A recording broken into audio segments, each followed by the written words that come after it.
I'll never forget the moment Susan Miller appeared on my doorstep. Her expression was contorted with indignant rage as she brandished a bundle of pictures right in front of me, as if she were delivering an official summons. The whole leader's shouts could likely be overheard several homes away while she ranted about destruction. 2 properties and called for accountability over what she termed adolescent mischief plaguing our neighborhood. Your boy is responsible for this, she proclaimed with unwavering conviction, thrusting a fuzzy image of graffiti-covered barriers at me. Various locals spotted him hanging around the recreation area last night.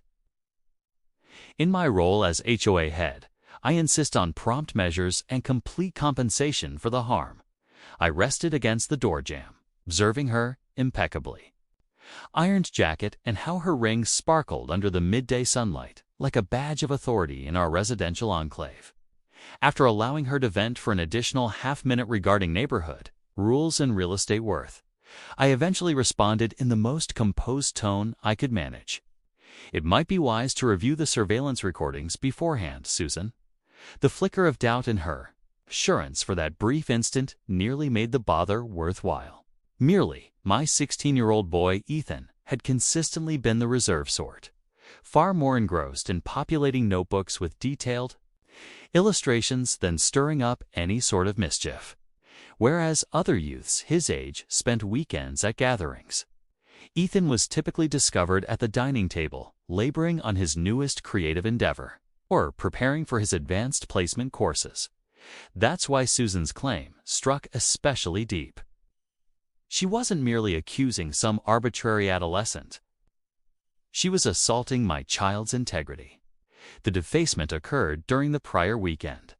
An individual had scrawled profanities on multiple enclosures along Elmwood Avenue and marked the neighborhood park stone barrier with vulgar drawings. The destruction was significant enough that the HOA distributed an urgent bulletin on Sunday morning, including images and a vow of rapid retribution. By Monday evening, Susan had evidently designated herself as arbiter, adjudicator, and enforcer. She burst into my workspace during a business meeting via video, insisting I discipline Ethan right away.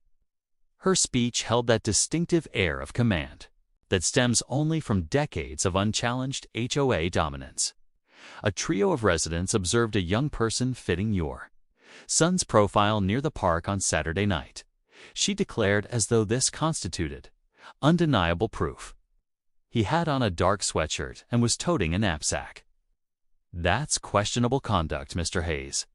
I noted that about half the youngsters in the area possessed dark sweatshirts and knapsacks. But Susan had no use for reasoning. She'd already formed her opinion, and now she sought vengeance or at a minimum substantial penalty and communal embarrassment. The HOA committee will decide on penalties during Thursday's session, she stated with a smug grin. I recommend that you prepare your son for the repercussions of his deeds. We're considering at least a $5,000 penalty, along with required volunteer work, and naturally, this will be noted in his enduring HOA file. I wasn't even aware of enduring HOA files, but I held that observation back. The murmurs began nearly right away. Susan possessed a talent for disseminating rumors quicker than a blaze in arid conditions. By Tuesday dawn, I noticed residents casting suspicious looks our way amid my early run. By Tuesday evening, Ethan returned from classes, appearing downtrodden. Mom questioned if I was involved, he murmured, dropping into a seat at the table. Even she believes I'm at fault. That's when I realized I needed to push back. Susan had overstepped by singling out my son lacking proof, and I refused to allow her to bully a blameless youth merely to feed her ego trip.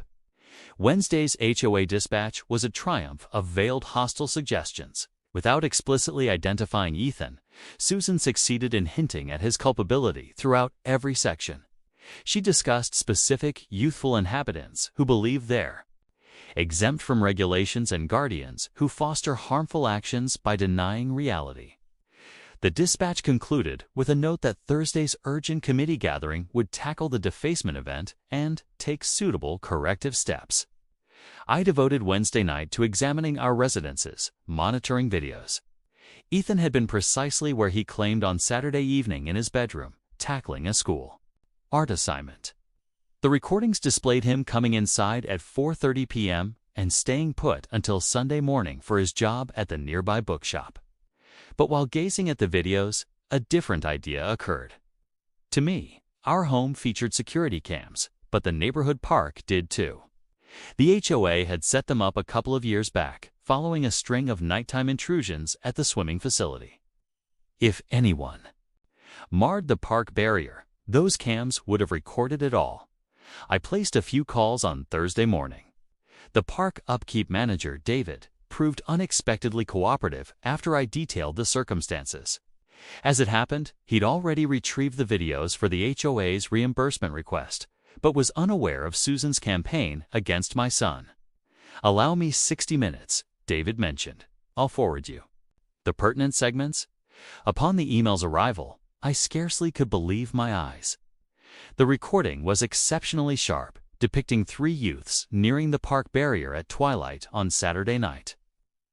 They extracted aerosol cans from their sacks and got busy, chuckling and bantering while they spoiled the stone facade.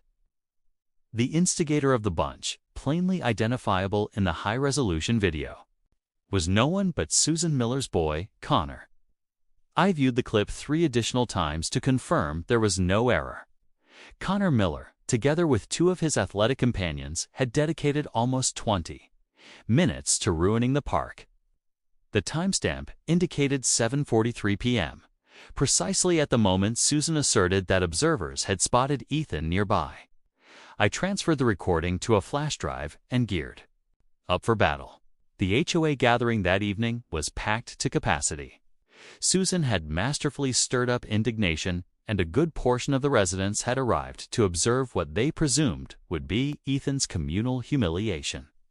Susan positioned herself at the forefront of the committee table, surrounded by her 4 associate members, all sporting identical HOA badges, like a sort of residential syndicate. She initiated the session with evident delight, her gavel hitting the surface with excessive vigor. After hastening through the routine topics, she dove into what she obviously regarded as the highlight. "As everyone is aware, our lovely neighborhood suffered an assault last weekend through a pointless act of defacement," she commenced, her tone oozing with phony sympathy. "Following a thorough inquiry, we have pinpointed the probable offender." She displayed her collection of hazy images and a documented account from one of her allies, asserting to have noticed a young male in shadowy attire close to the recreation area. The proof was ridiculously flimsy, but the committee participants bobbed their heads in agreement, as if Susan were offering genetic proof, relying on numerous eyewitness reports and conduct trends. "We conclude that Ethan Hayes bears responsibility for this ruin," Susan proclaimed. "I propose that we levy a prompt penalty of $7,500 plus 200 hours of volunteer duty." A few committee members voiced their concurrence. One even began to endorse the proposal. That's the point where I rose to my feet. "Pardon me," I declared, with enough volume to slice through the mutterings.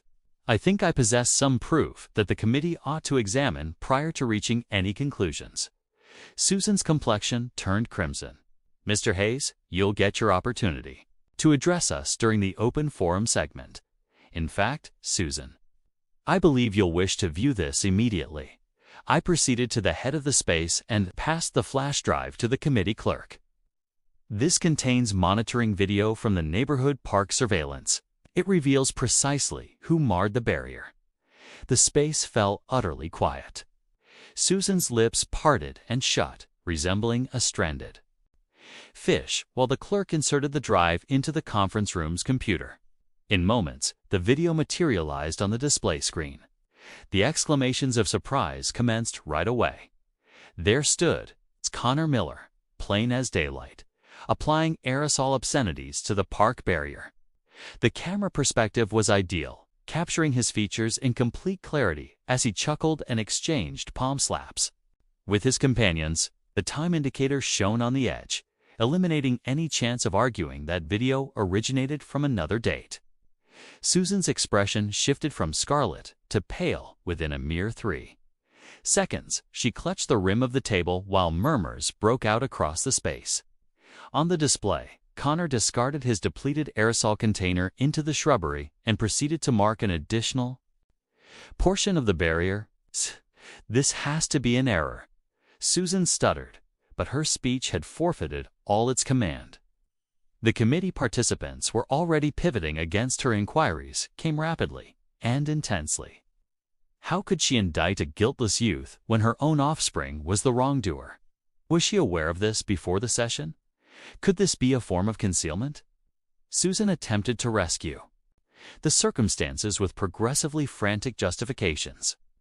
"Boys will be boys," she uttered feebly. It was merely group influence. Connor's a fine young man who committed a single error, but the harm was inflicted.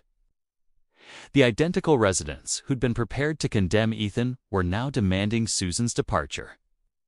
The committee participant who'd nearly supported her proposal against Ethan now suggested absolving his name entirely and delivering an official regret. The decision was unanimous, but they hadn't concluded. Another committee member, obviously detecting vulnerability, suggested issuing official HOA infraction to the Miller household for the defacement. The penalty would amount to $10,000, exceeding what Susan had attempted to impose on Ethan, plus obligatory repair of every impaired asset. Susan sought to protest, but she'd forfeited all trustworthiness. The suggestion succeeded 4-1, with Susan submitting the sole opposing ballot. The ultimate strike occurred when the committee's finance officer rose. "Considering the grave error and discernment shown this evening, I suggest conducting a ballot of no trust in our present HOA leader." The ballot was quick and harsh. Susan Miller, who'd governed the HOA with rigid control for 6 years, was ousted from her role by unanimous resolution. She remained seated in disbelief as the committee promptly selected a fresh leader and started debating extra penalties against Connor and his associates. Moreover, the fresh leader declared, "The Miller household will bear accountability for every restoration expense, which our upkeep manager approximates at roughly $3,000. This comes on top of the $10,000 penalty. Neglecting to settle within 30 days will lead to a lien being imposed on the estate." Susan's fingers trembled as she collected her documents, $13,000 in penalties. Her role vanished, her standing ruined. She rose to depart, but the fresh leader wasn't done. "Oh, and Susan, you'll have to surrender your HOA keys and entry passes. By midday tomorrow, your leadership benefits have been withdrawn, effective at once." The expression on Susan's face as she faltered out of the conference space was one of total ruin. The monarch of the HOA had been unseated by her own arrogance, toppled by the exact monitoring setup she advocated establishing. If you enjoyed this story, make sure to subscribe to HOA Conflicts for more.